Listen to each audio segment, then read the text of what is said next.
ئێمە ئیمڕۆ هەنگاوێکی تر بە ئاراستەی پتەوکردنی ژێرخانی ئابووری هەرێمی کوردستان دەهاوین.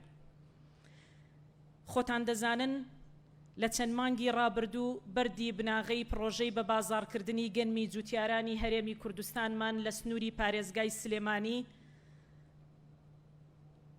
ئیدارەی ڕاپەڕین گەرمیان و پارێزگای هەڵەبجە لێرە لە سلێمانی دانا.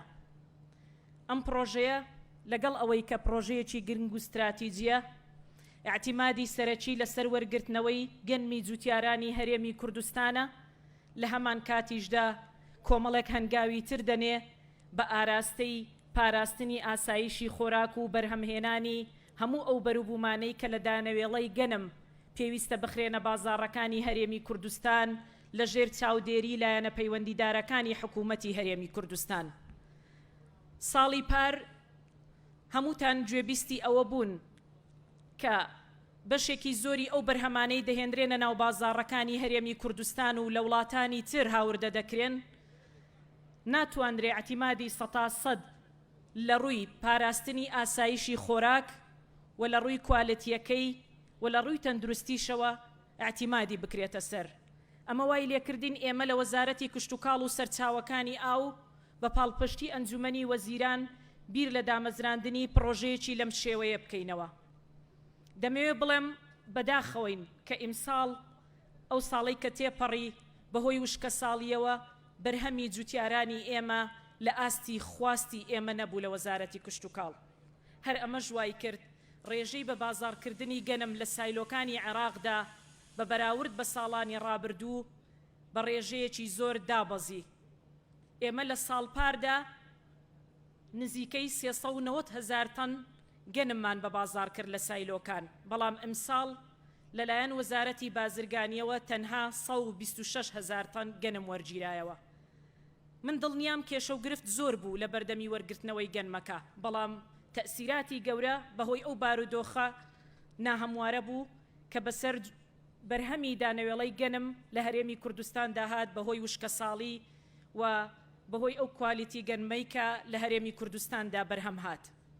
بۆ ئەوە ئێمە بیرمان لەوە کردەوە کە دەبێت خۆمان ببین بە خاوەنی کارگە و کارخانەی تایبەتی خۆمان بۆ بەرهەمهێنانی ئەو بەروهەمانەی کە لەگەڵ حکوومەتی هەرێمی کوردستان ئەم ئەرکرد و پرۆژەی یان ئەو پرۆژە گەورانەی کە لە هەرێمی کوردستاندا بەردی بناغەیان دانرا کە بە خۆشحاڵیەوە سبینێ لە شاری دهۆشی خۆشەویستیش پرۆژەی بە بازاڕکردنی گەنمی جوتیاران بەردی بناغەکەی دادەنرێ.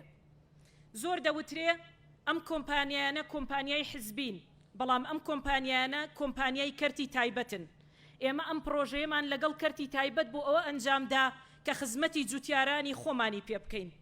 لە دانانی نرخ زۆر ڕەخنە و گلەیمان لێکرا، بەڵام ئێمە حسابی ئەوەمان کرد کە ئارد دەبێ بە نرخێک بچێتە ناو بازاڕەکانی هەرێمی کوردستان بارگرانی لەسەر شانی خەڵکی فەقیر و هەژار و پێی لەسەر داچاندن لەسەر تاسەری عالەمدانە.